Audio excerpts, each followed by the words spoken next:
Hello students, welcome back. तो हम लोग क्या कर रहे हैं? हम लोग चैप्टर नंबर 3 कर रहे हैं, क्लास 10th का नेशनलिज्म इन इंडिया, जिसमें हम लोग ऑलमोस्ट 3 इंपॉर्टेंट टॉपिक्स को कवर कर चुके हैं और बहुत सारे टर्म्स को भी समझ चुके हैं, इंपॉर्टेंट डेट्स को भी स्टडी कर चुके हैं।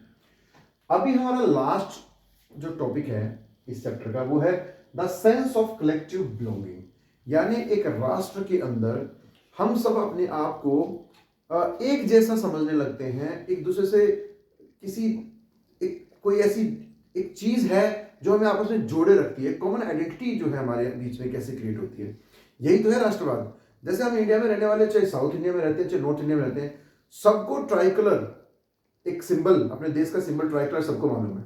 ऐसे ही भारत माता, वो मेरी भी भारत माता है, आपकी भारत माता है। आप नॉर्थ ईस्ट वेस्ट साउथ कहीं चले जाइए, सबकी एक ही एलिगोरी है। जो जो सब लोग भारत को जो रहने वाले लोग हैं सब भारत माता को ही अपनी एलिगोरी समझते हैं। ठीक है, ऐसे ही जो कैपिटल है 3 शेरों वाला, जो ये ऐसे सिंबल, बहुत सारे आइकॉन्स, ऐसी चीज हो जाती हैं जो हमें जोड़ देते हैं, पैट्रियोटिक फीलिंग्स को हमारे को जोड़ देते हैं, सेंटिमेंट्स को हमारे लिंक कर देते हैं, और हम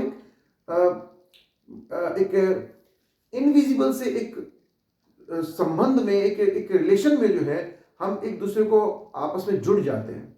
ठीक है, तो यही तो सेंस ऑफ कलेक्टिव बिलोंगिंग है। ये भी कैसे क्रिएट किया गया?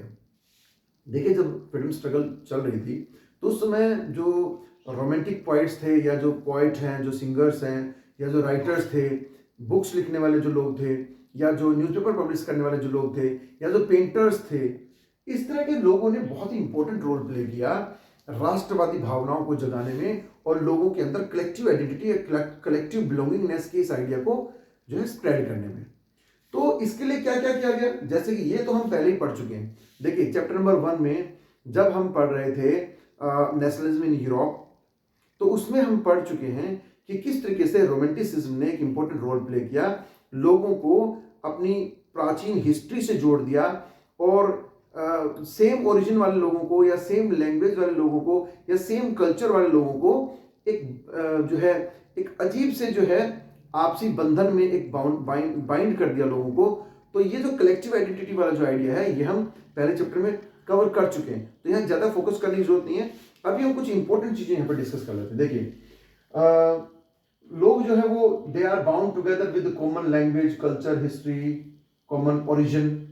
जैसे हम सब वंशज हैं किसके? भगवान राम के। तो हम सारे ही वंशज भगवान राम के हैं। जो अयोध्या में रहते हैं वो भी, और जो दिल्ली में रहते हैं वो भी, जो तमिलनाडु में, सब हम क्या समझते हैं?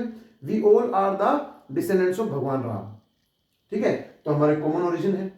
और हमारी कई बार जब बहुत सारे लोगों की कॉमन प्रॉब्लम्स होती है ना, तो वो भी एक दूसरे की प्रॉब्लम्स का सहयोग करते हैं, में उनकी हेल्प करते हैं, तो वो भी आपस में जुड़ जाते हैं। तो हम लोग भी, चाहे हम किसी भी रिलीजन से हों, किसी भी कास्ट से हों, हम सब ने जो है मुस्लिम रूल के टाइम पर भी, मुगलों के टाइम पर भी, और ब्रिटिश रूल के टाइम पे भी, हम सब ने इन प्रॉब्लम्स को एक साथ जो है टॉलरेट किया है, और सब ने साथ सहा है। तो हमारी सबकी कॉमन प्रॉब्लम्स भी थी। तो इन सारी बातों ने भी लोगों को आपस में जोड़ दिया, क्योंकि सबका एक ही एनिमी था, ब्रिटिशर्स सबके एनिमी थे, सबका कॉमन कॉज मिल गया सबको, तो उसने भी लोगों को जोड़ने में बड़ी इंपॉर्टेंट रोल प्ले किया। हिस्ट्री की सहायता से फिक्शंस, मतलब कुछ कहानियां लिखी गई, पैट्रियोटिक सॉन्ग्स, फोल्कलोर्स, राष्ट्रगान वगैरह, हमारा वंदे मातरम, राष्ट्रगान, बहुत सारे ऐसे स्लोगन्स जिनसे लोगों को मोटिवेशन मिलती थी, वो सब कंपोज किए गए, सॉन्ग्स कंपोज किए गए, एलिगोरी, बहुत सारे आइकन्स, बहुत सारे सिंबल्स को अडॉप्ट किया गया, भारत माता की इमेज बनाई गई, एक ट्राई कलर बनाया गया।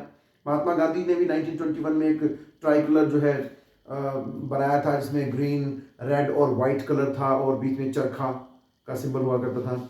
उनसे पहले भी अभिनंदन नाथ जो टैगोर थे, रविंद्रनाथ टैगोर के ब्रदर, उन्होंने 1905 में ही एक फ्लैग बनाया था और इमेज बनाई थी भारत माता की। तो इस तरीके से हमारा जो फ्लैग आज जो हमारा ट्राई कलर है, उसमें बीच में एक चक्र है और 3 रंग हैं। तो ये इस तरह का जो सिंबल्स हैं, ये जो फ्रीडम स्ट्रगल चल रही थी हमारी अगेंस्ट ब्रिटिशर्स, उस टाइम पर ये सारी चीज़ें भी इमरजेंसी में आई, और ये हमारे देश का सिंबल और हमारी आइडेंटिटी बन गई। तो जैसे फिर वंदे मातरम, ये आनंद मठ से लिया गया है, जो कि बंकिम चंद्र चट्टोपाध्याय द्वारा लिखी गई एक नॉवल है आनंद मठ, उसमें से ही वंदे मातरम लिया गया। भारत माता की सबसे पहले इमेज रविंद्रनाथ टैगोर ने बनाई, उसके बाद और भी बहुत सारे पेंटर्स ने बनाई। National anthem Rabindranath Tagore, national anthem लिखा गया, ट्राई कलर अडॉप्ट किया गया, और ये सारी चीज़ें, जैसे हिंद स्वराज, बहुत सारी किताबें लिखी गई, जैसे महात्मा गांधी ने भी एक किताब लिखी थी हिंद स्वराज।